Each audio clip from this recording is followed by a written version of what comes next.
রেশনের চাল বোঝাই গাড়িকে কেন্দ্র করে তীব্র উত্তেজনা আরামবাগের ডোঙল এলাকায়। গ্রামবাসীরা বস্তা ভর্তি চালের গাড়ি আটক করে তা পুলিশের হাতে তুলে দিলেন। সঙ্গে ছিলেন স্থানীয় বিজেপি নেতৃত্ব। বিজেপি নেতৃত্বের অভিযোগ, আরামবাগের ডহরকুণ্ডুর রেশন ডিলার নয়নচন্দ্র ভৌমিক ওই চাল সরকারি বস্তা থেকে পাল্টে সাধারণ বস্তায় ভরে বাইরে পাচার করছিলেন। এই নিয়ে নাকি তাদের কাছে দীর্ঘদিন ধরেই অভিযোগ ছিল। তাই এদিন আবারও ওই চাল নিয়ে যাওয়ার খবর পেয়ে তারা এলাকায় ছুটে যান। এরপরই চাল বোঝাই ওই গাড়িটিকে রাস্তায় আটক করেন। তাদের অভিযোগ, রেশনের চাল সাধারণ পলিথিনের বস্তায় ভরে নিয়ে যাওয়া হচ্ছিল। ওই গাড়ির চালক জানান, কোথায় নিয়ে যাওয়া হচ্ছে তা তাকে জানানো হয়নি এবং তার কাছে বৈধ চালানো কিছু নেই। এরপরই বিজেপি নেতৃত্ব আরামবাগ থানায় খবর দেন। পুলিশ গিয়ে ওই চাল বোঝাই গাড়িটিকে আটক করে নিয়ে যায়। পাশাপাশি জিজ্ঞাসাবাদের জন্য রেশন ডিলারের ছেলেকেও আটক করা হয়েছে। তবে রেশন ডিলারের ছেলে এবং স্ত্রী উভয়ই জানান, তাদের বিরুদ্ধে এই অভিযোগ সম্পূর্ণ মিথ্যা ও ভিত্তিহীন। তাদেরকে চক্রান্ত করে ফাঁসানো হচ্ছে।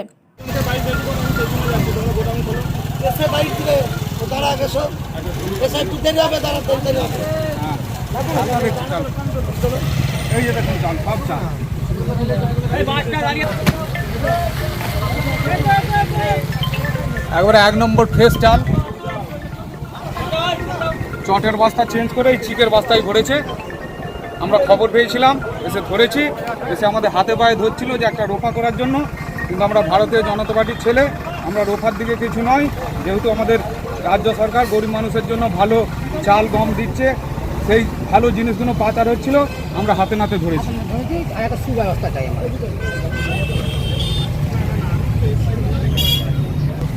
এইখান থেকেই চালটা সকালে লোড হয়েছে। রেশন ডিলার দেখবে চাবি দিয়ে, যা শুনেছে যে গাড়িটা আটক করেছে, সঙ্গে সঙ্গে রেশন ডিলার এসে চাবি দিয়ে চলে গেছে। চাবি এই যে দেখুন, চাবিটা এই যে চাবি দিয়ে বেরিয়ে চলে গেছে। ওরা আরামবাগ না কোথায় গেছে জানিয়ে। তবে এইখান থেকে রেশন ডিলার সকালবেলার দিকে চালটা লোড করেছে। গাড়ি সকালে লোড হয়েছে, চালটার পড়া এই রেশনটা দেওয়া হয় এখানে এই যে লোড হয়েছে, চালটা লোড হয়েছে। ওই নয়ন ভূমি ডিলার নাকি আছে? হ্যাঁ, নয়ন ভূমি। এই কি আছে মারলে ভেতরে? কোনো পেপার আছে চালের? কোথায় নিয়ে যাচ্ছিলেন আপনি? ঠিক হয়নি এখন আরামবাগ থেকে ঠিক হতো? এইভাবে কতদিন ধরে চলছে এটা? আমার তো ভাড়ার গাড়ি, আর কখন আমাকে ভাড়া করে যখন যেমন ফাঁকা পাই আমি। টোটালটাই পুরোটাই চাল আছে? আর কোথায় বাড়ি আপনার? আমার খানাগুলোর মাইনা নেই। কখন গাড়ি লাগিয়েছিলেন? এখানে কি এর আগেও এসেছিলেন? আমি মাঝে মাঝে আসি, অন্য ড্রাইভার আছে। এই চালই নিয়ে যায়? কি চালই নিয়ে যায়? চলো নেই মাধব গাড়িটা নিয়ে। কি নাম দাদা আপনার? আরমান। আরমান আরমান কি খান। কোথায় মাইনানে কোথায় বাড়ি? মাইনানে আর গ্রাম মাইনানে। হ্যাঁ, খালাসি। দেখুন, গাড়িটা ধরা হয়েছে অ্যাকচুয়ালি এই এটা সালেপুর 2 নম্বর অঞ্চল। এটা আলুপট্টি, ডোঙল আলুপট্টি। এখানে রেশন ডিলার যে আছে না, নয়ন ভৌমিক বলে যে নাম, উনি হচ্ছে গতকাল রাতে একটা খবর ছিল আমাদের কার্যকর্তা যারা বিজেপির আছে তাদের কাছে খবর ছিল যে ও নাকি রেশনের গোডাউনে মানে প্রায় হাজার হাজার বস্তা চাল লোড করে স্টক করে রেখেছে, যেটা গরিব মানুষের, সাধারণ পশ্চিমবাংলায় যে গরিব মানুষ কন্ট্রোলে যে রাজ্য সরকার কেন্দ্র সরকার মিলে যে চাল দেওয়া হয়, সেই চাল ওরা লোড করে বাইরে পাচার করছিল। এবং এই গাড়ি ধরা হয়েছে, আপনি দেখবেন গাড়িটা রাস্তায় ধরা হয়েছে।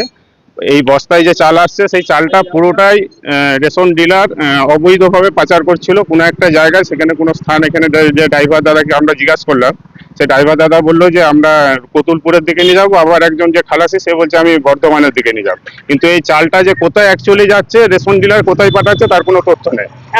বলছিলেন যে আরামবাগ থেকে নাকি ঠিক হবে? না, আরামবাগ থেকে ঠিক হবে, কিন্তু একটা নিয়ম আছে যে রেশন ডিলারের কাছে চাল যখন আসে, সেটা সাধারণ জনগণ গরিব মানুষের চাল, সেই চালটা ঘুরে আবার রেশন ডিলারের কাছে থেকে অন্য জায়গায় যাবে, তার আইন কোথাও নেই। সেই হিসাবে আমাদের কার্যকর্তারা আমাকে ফোন করেছিল যে দাদা, এখানে একটা রেশন ডিলার অবৈধভাবে যেই চাল আসছে আমাদের সরকারি ব্যাপারে বস্তায়, সেই চাল ওরা অন্য বস্তায় পাল্টাই করে কাল রাতে সকালবেলা ভোরবেলার দিকে ওরা চালটা পাচার করেছিল। এখানে গাড়িটার মধ্যে আটকেছে এই ডোঙলের ব্রিজে সাধারণ আম পাবলিক জনগণ এখানে গাড়িটাকে আটকেছে, গাড়িটা আটকে রেখে ধরে রেখেছে। এবং আমরা প্রশাসনের দ্বারস্থ হয়েছি, প্রশাসন এখানে আসছে, প্রশাসন যা নিয়ে আইনগতভাবে ব্যবস্থা নেবে।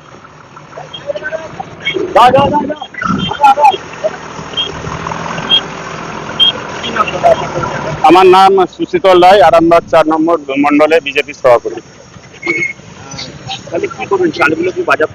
হ্যাঁ, অবশ্যই বাজেয়াপ্ত করবে, কেননা এই চালটা তো অবৈধ। মানে একটা সাধারণ মানুষ, গরিব মানুষের যে কন্ট্রোলে রেশন ডিলারে যে চাল আছে সেটা রাজ্য সরকারের মারফত, কেন্দ্র সরকারের মারফত আসে। সে যখন অবৈধভাবে চালটা পাচার করছে অন্য জায়গায়, সে তার তো কোনো তথ্য নথি নাই এখানে। সেই হিসাবে আমরা মানে জনগণের কাছে বা প্রশাসনের কাছে দ্বারস্থ হয়েছি যে এই চালটা কিভাবে ও পাচার করছে বা সাধারণ জনগণের চাল কেন পাচারটাই বা করছে, তার তথ্য নথি আমরা জানতে চাই। হ্যাঁ, রেশন ডিলারকে আসছিল, পায়ে হাতে ধরে ক্ষমা স্বীকার করতে চাইছে যে আমাদেরকে ছেড়ে দিন, কিন্তু আমরা সেটা প্রশাসনের মাধ্যমে যেটা ব্যবস্থা নিতে বলবো। তো রেশন ডিলার এখন মনে হয় গোডাউনে আছে, আরো আমরা চেষ্টা করছি যে গোডাউনে আরো স্টক চাল মজুত আছে কিনা, আমাদের প্রশাসনের তরফ থেকে সেটা দেখতে গেছে। গতকাল রাত্রে আমার কাছে খবর আছে এই নয়ন ভৌমিকের যে রেশন দোকানের গোডাউন, ওখানে এই সরকারি যে বস্তা দেখতে পাচ্ছেন, এই সরকারি বস্তাকে কেটে নর্মাল বস্তাতে এই চালের প্যাকেট হচ্ছে। আমার কাছে খবর যাওয়ার সঙ্গে সঙ্গে আমি আমার দুটো ছেলেকে, আমি কোনো কাউকে না বলে যে তোরা দুটো ছেলে ওখানে দাঁড়িয়ে যা, যত রাত্রি হোক গাড়ি যখনই বেরোবে আমায় খবর দিবি, আমি রাতের মধ্যেই যাব, যে গাড়ি ধরবো। কালকে সারা রাত গাড়ি বেরোলে শুধু বস্তা হচ্ছে। আজ সকালে সেই ছেলে দুটি সারা রাত থাকার পরে একটু টিফিন করতে যায়, সেই টিফিনের ফাঁকে গাড়ি লোড করে গাড়ি নিয়ে বেরিয়ে যায়। আমি তাদেরকে মোটর সাইকেলে ধাওয়া করে গাড়িটা ধরেছি। এই চাল কোথায় যাচ্ছে, কি করছে, কোথায় পাতা করে, ড্রাইভার বলতে পারেনি। ড্রাইভারের মুখ থেকে শুধু একটা কথাই শুনেছি যে প্রতি মাসে আমাকে ডাকা হয়, আমাকে এই চাল নিয়ে যেতে হয়। চাল একই জায়গায় চাল যায় না, আমাদের দিকে মেন রাস্তায় তুলে দেওয়ার পর চাল কোথায় যাবে বলে। আজকে চাল কোথায় যাবে মেন রাস্তায় না ওঠা পর্যন্ত জানা যাবে না, এই পর্যন্ত আমরা জানতে পারি। আমরা ওখানে পুলিশ প্রশাসনকে ডেকেছি, সাংবাদিকদের দেখেছি, প্রশাসনের দ্বারস্থ হয়েছি যাতে সুষ্ঠু এর বিচার হয়। গরিব মানুষের এই খাদ্য যেভাবে চুরি করছে যাতে বন্ধ হয় তার সুব্যবস্থা করবেন। আমার নাম সরোজ লাগা, আমি এই অঞ্চলে সালেপুর 2 নম্বর অঞ্চলে কনভেনার।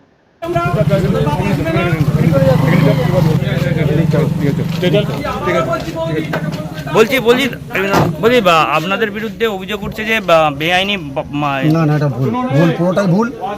মালটা হচ্ছে গোডাউনে ফেরত যাচ্ছিল, ঠিক আছে, চালটা গোডাউনে ফেরত যাচ্ছিল। বাবার নাম কি আপনার?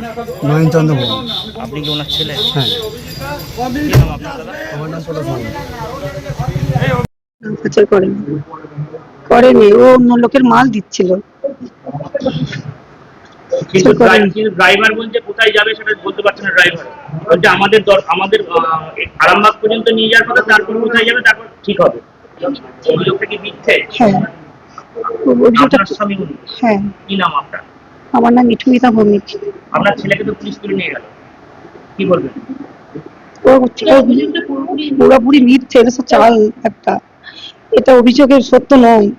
এবার হাতের কাছেই মিলবে অত্যাধুনিক ও নির্ভরযোগ্য স্বাস্থ্য পরিষেবা। আরামবাগ, খানাকুল ও পরশুরা থানা এলাকার মানুষদের জন্য এক বড় সুখবর।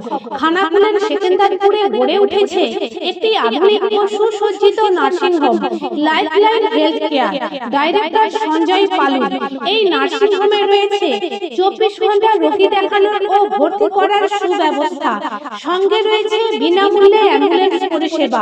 অভিজ্ঞ পরিষেবা ও যত্নশীল ব্যবস্থাপনায় আপনার সুস্থতার নির্ভরযোগ্য ঠিকানা লাইফলাইন হেলথ কেয়ার। যোগাযোগ 9735481158 7432984404।